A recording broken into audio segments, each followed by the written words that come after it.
बिस्मिल्लाहिर्रहमानिर्रहीम। अस्सलाम वालेकुम नाज़रीन, आप यूट्यूब चैनल देख रहे हैं। मैं इमरान खान हूँ। तमाम लोग जो दुआ कर रहे हैं हमारी सेहत याबी के लिए, मैं हमारी इसलिए कह रहा हूँ कि पहले मुझे अकेले को ये कोविड-19 था और मैं प्रॉब्लम में था। फिर फौरी तौर पे मैंने अपनी पूरी फैमिली के टेस्ट करवाए तो मेरे जो लोग मेरे पास घर में हेल्पर्स हैं मौजूद हैं, उनको और मेरी फैमिली के लोगों को मिलाकर कुछ 9 पॉजिटिव केसेस आए हैं।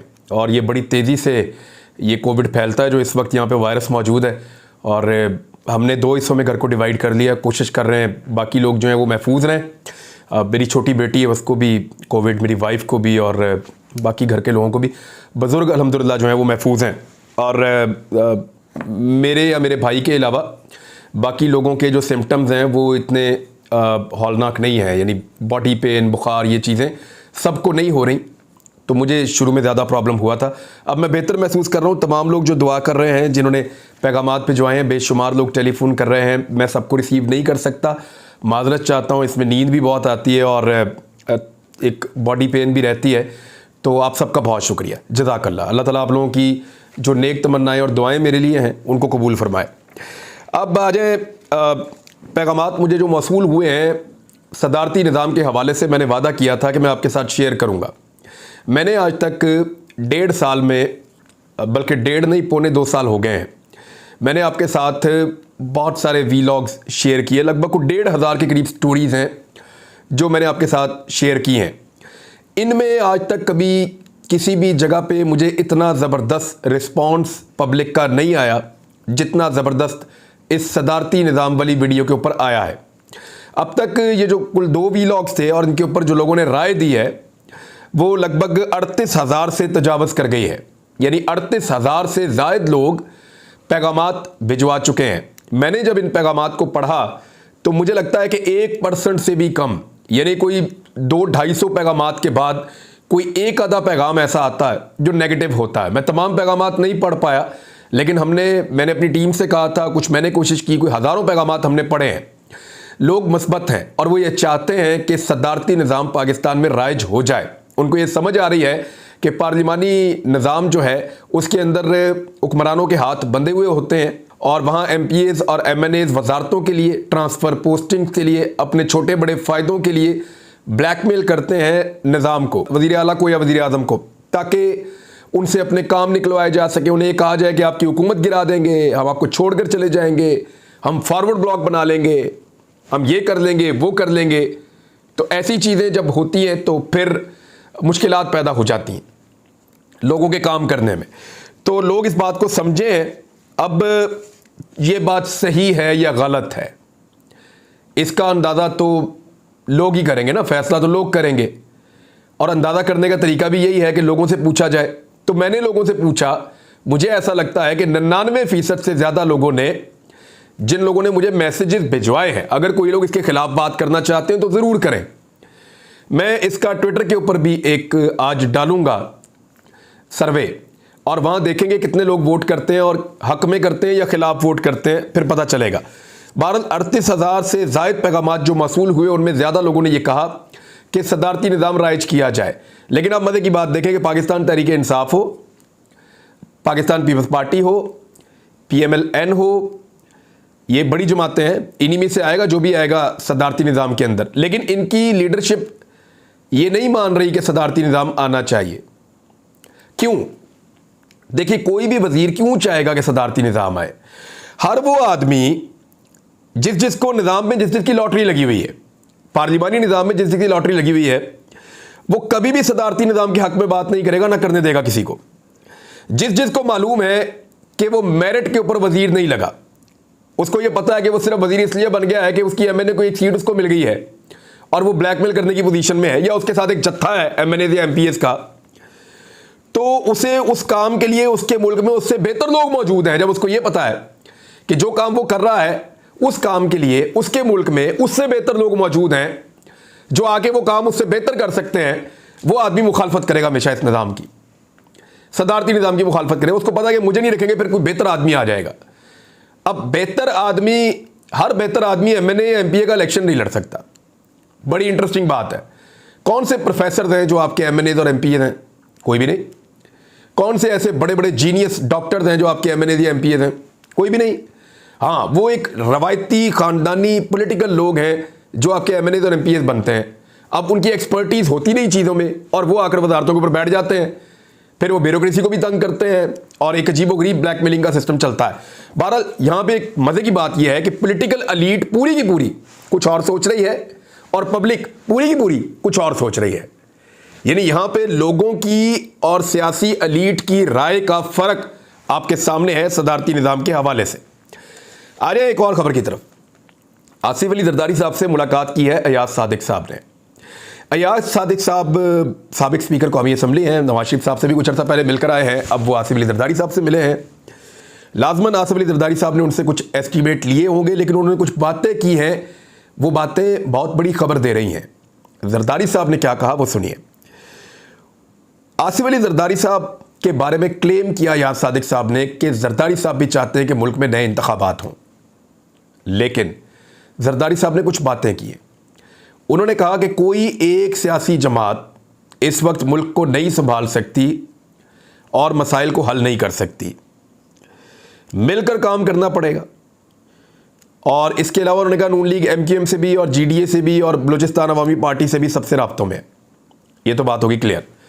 जरदारी साहब ने ये क्यों कहा? मैंने आपको कुछ दिन पहले ये कहा था कि जो अगली हुकूमत बनने जा रही है उसमें अगर इमरान खान साहब अक्सरियत ना ले पाए और वो इलेक्शन ना जीत पाए तो दूसरी कोई जमात भी बड़ी अक्सरियत नहीं ले पाएगी।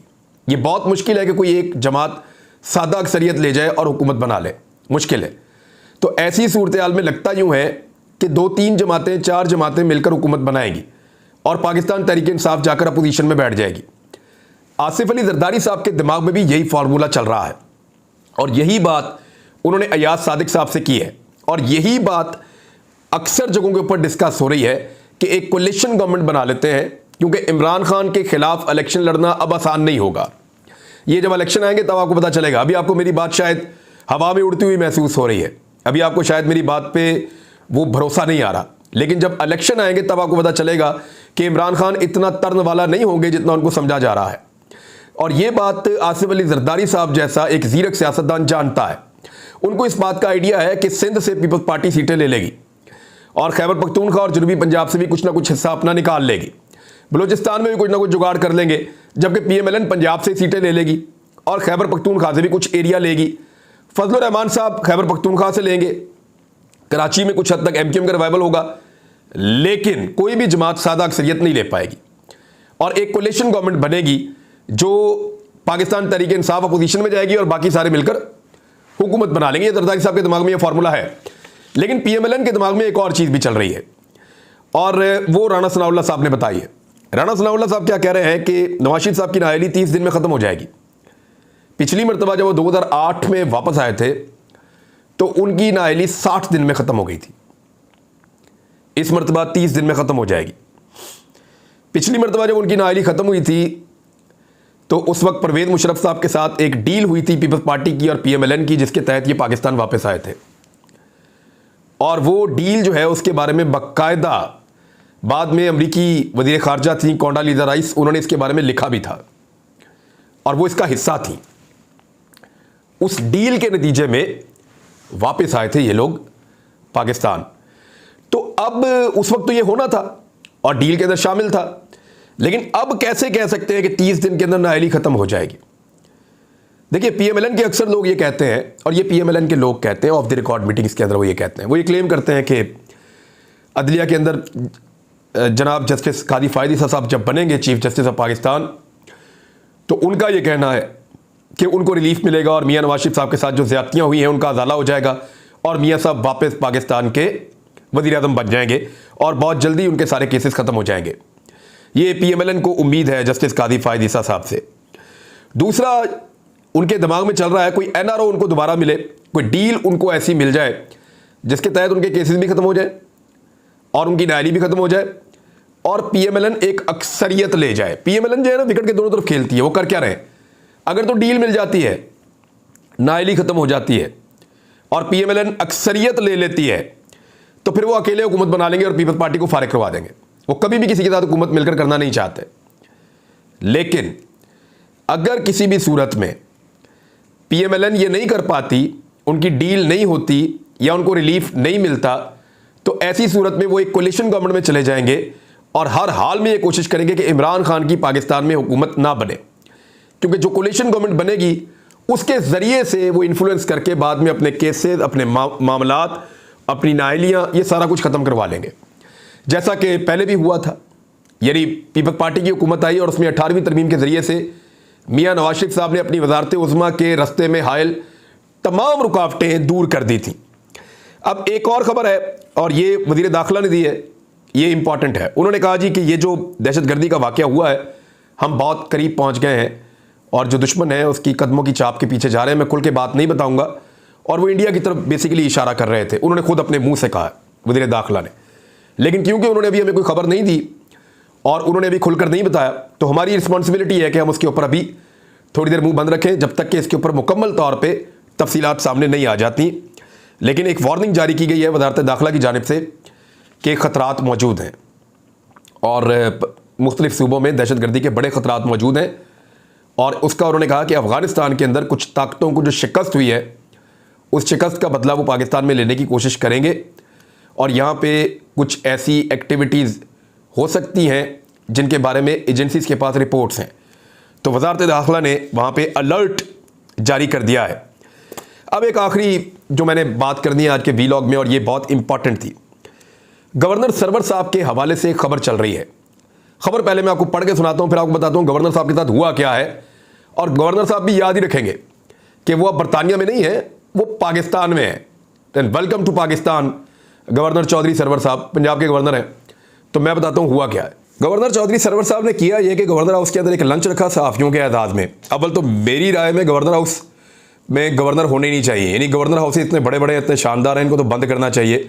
मैं पहले ही शाह फरमान के बारे में भी कह चुका हूँ, इमरान इस्माइल के बारे में भी, और चौधरी सरवर साहब के बारे में भी, और बाकी लोग।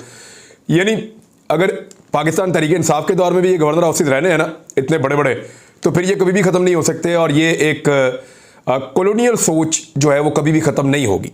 बहरहाल गवर्नर चौधरी सरवर साहब ने गुडविल जेस्चर के तौर पे सहाफ़ियों को, इसके अंदर कुछ डायरेक्टर न्यूज़ थे, कुछ जो है वो न्यूज़ के दीगर लोग थे, कुछ ब्यूरो चीफ्स थे, कुछ मेरे बड़े अच्छे दोस्त थे, वो भी थे। मैंने उनसे बात की, मैंने कहा ये हुआ क्या है।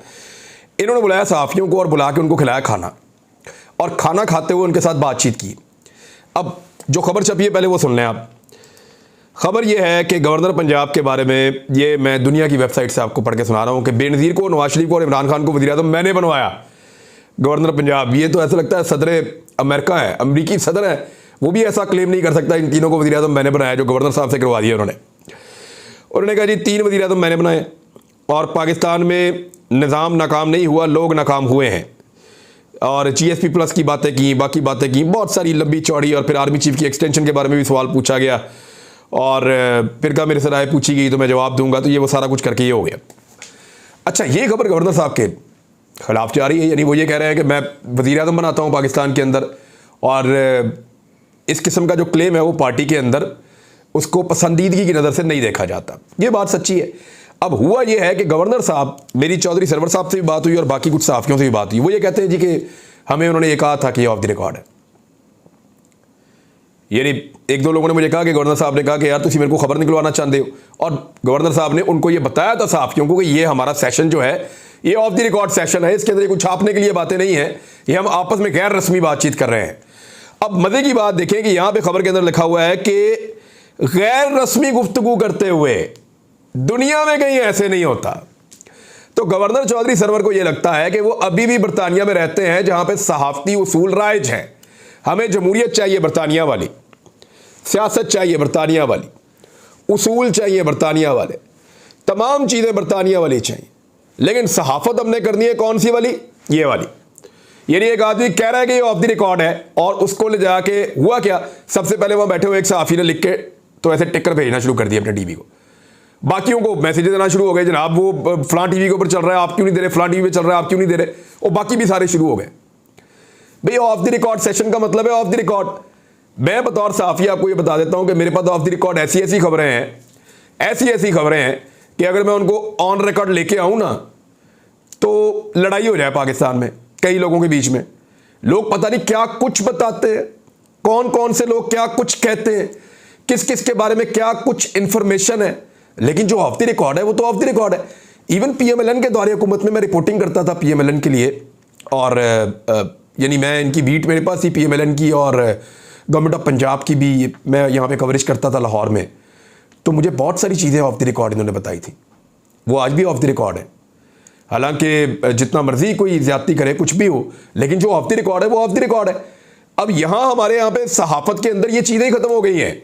हमें आज़ादी इज़हार राय चाहिए, लेकिन दूसरे की किसी राय का या आज़ादी का एहतराम हमने बिल्कुल नहीं करना। अब अगर इसी तरह की खबर, मैंने चौधरी सरवर साहब से जब मेरी बात हुई थोड़ी देर पहले, मैंने कहा जनाब आप मुझे बताएं कि बरतानिया में अगर आप ऐसा एक लंच करवाते और ऐसे सहाफ़ियों को बुलाते और आप कहते हैं कि यार ये हमारी गैर रस्मी गुफ्तगू है, तो क्या ऐसे छप जाता? तो उन्होंने कहा सवाल ही पैदा नहीं होता, और अगर छप जाता तो जितने इदारों में छपता वो सारे इदारों के साथ क्या होता आप सोच भी नहीं सकते थे, ये सरवर साहब ने कहा। तो वेलकम टू पाकिस्तान, ये पाकिस्तान है और ये पाकिस्तान की सहाफत है।